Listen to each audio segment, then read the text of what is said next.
So yeah, today's the day. We have decided to not go tankless. We decided to just move the water heater to give us a little bit more room in our garage with both the cars in there. My car, as things sit, can only park on the side of the garage where the door is to go in the house, which isn't a big deal. My wife does like to park there before I got my car, but it's, whatever. But with her car, everything fits. We have a standard 2-car garage, but the ballards that are in there, which are the big metal poles that stop you from backing into or driving into your furnace or your water heater, one is like 2 feet forward and one is 2 feet back. So the one that's 2 feet forward is the one closest to the door to come into the house, hence my car being parked right there. The other side, because of the water heater, that one is 2 feet forward. I can't park there. We're not exactly sure why, when they built this house, they put it in that way, but I called these folks, CPI Plumbing and Heating. They came out. They gave me a really competitive quote. If you guys are in the area, I recommend you giving them a call. And they didn't just come out and give me a quote.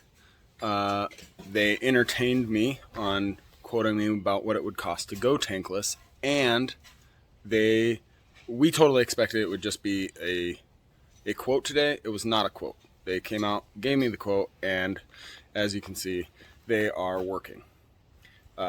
Very fast, very professional. We're super stoked. But I figured I'd show you what's kind of going into making my standard garage have the space needed. So I'm going to stay out of their way. But as you see, they're moving it in the corner. You can see the display box there. That just tells me my temperature. If I'm going on vacation, things have changed. They're going to put it in the corner. They're going to turn that all so that it's that big white thing in front right there is turned closer to the wall, and it's just going to give me the most amount of space to get. Therefore, I'll be able to move my car over to that side. You got to think I still got to leave myself enough room to open the door to get in and out. The water heater is size-wise is about that much space. So I'm going to move the ballard over myself within the next few days. So yeah, should be creating space. I might end up having to move like that thing or whatever, but I think we'll be good. So as you can see, the tape line being the end of my wife's car, just to that thing right there is about another foot. So hopefully everything will work out. I'll move things around. Once they are done and out of here, I will edit back in, show you guys how it ends up being. So this is the end result. Water heater moved.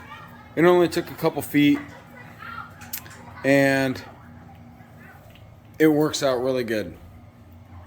It doesn't look like much.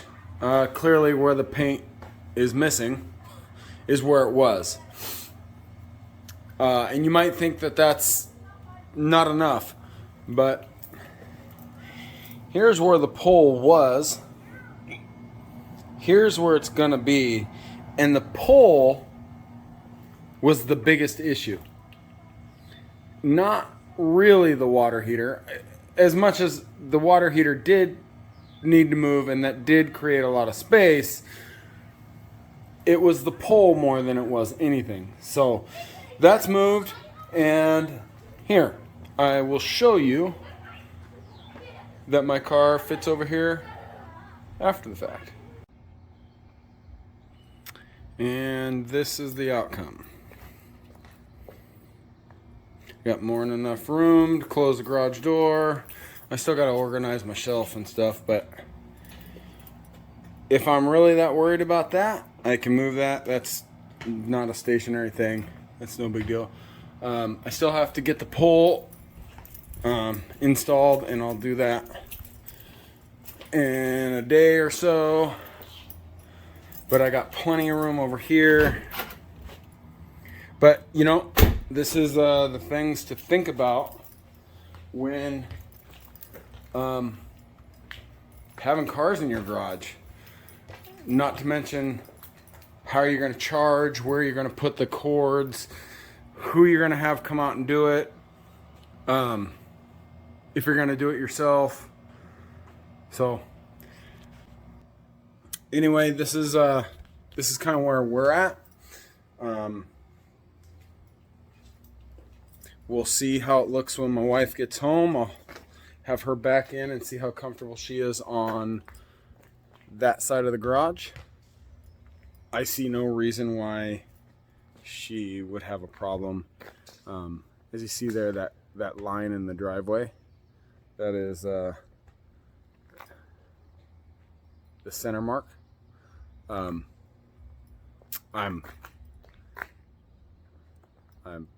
well away from that, a couple feet. So I have lots of room. I'm happy with it. We didn't have to go tankless. There was no need for that. We have an extremely efficient hybrid water heater. So at the end of the day, it still cost us $1,200 just to have it moved a few feet, but it makes all the difference in the world. My wife hated dealing with these like winter jackets, motorcycle riding jackets, and things that I have hanging up in here. But they don't bother me. So having me parked on this side works. But I made this video in this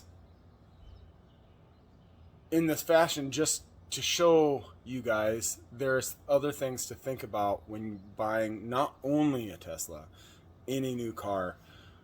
Consider the size of your garage, and especially with a Tesla. It's so cringy to me to think of people who are in condos or whatever that don't have their own parking. They don't have a covered spot or whatever and access to charging, and they just park their car outside and supercharge it all the time. It's not good for the battery to add in extra juice super fast like that all the time. I understand people can do what they got to do, but if you can do this, if you can charge on a 240, you can save yourself a ton of money by installing the 240 yourself and mapping out your garage ahead of time. So learn from my kind of mistake. I say kind of because I got my car, I traded in a truck for my car, and we just always thought that my wife was going to replace, oh, it's in the background, that Prius with a new Prius. Everybody in my family assumed that because she likes her car so much. She switched to a bigger, safer car, and I'm actually happy for it. I was pushing for the Tesla. I love my car. The more she drove my car, the more she loved it. And now she has one to love just as much as I love my car. So when you are considering this stuff, just map it out. Do overnight test drives. If you have a friend who has a Tesla, have them drive it over, park it in your garage, see what needs to happen. Get this stuff done first so you don't have your nice new car, or in my case, nice used car, sitting outside in the elements when it doesn't have to be. If you have a spouse or, I don't know, somebody else you're living with that's got a bigger car already in the garage, or whatever your situation might be, you know. So anyway, guys, we'll see how it looks when my wife gets home. Well, the spaceship showed up.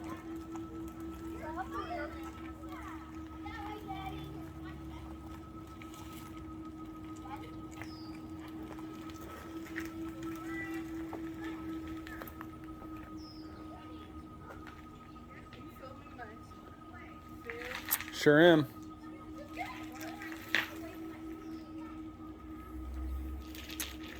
For insurance documentation when you hit my car. The neighbor thought that was funny. What is your... Stop for a second. I'm gonna film over your shoulders for a second. So see, what I was saying is it only says like 20 inches. If she goes back much further, it's gonna stop. Go back a little bit. I mean, like literally, you're gonna go back a few inches. Okay, you fit right now. I'll show you. So her backup camera says 20 inches.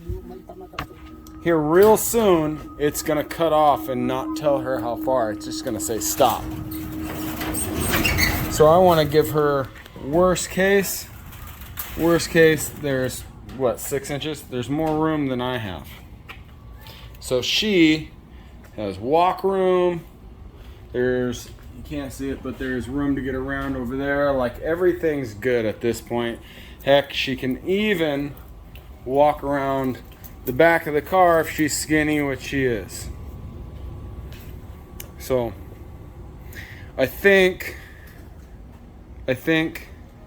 moving that was a win. So sorry, this part of the video is shot actually quite a bit later than the rest that you just watched. I just wanted to shoot an outro and tell you guys thanks for watching. I really appreciate it. As you can see, there's not a white car in the background here. There is 2 Model S's, and that's because we have taken my wife's car back in after we received the vehicle and marked the things down that needed to be fixed, and Tesla has fixed them. We are going to pick it up later today. I'll shoot anything that needs to be shot at that time. Just wanted to say I love you guys. Thank you so much for watching, and God bless.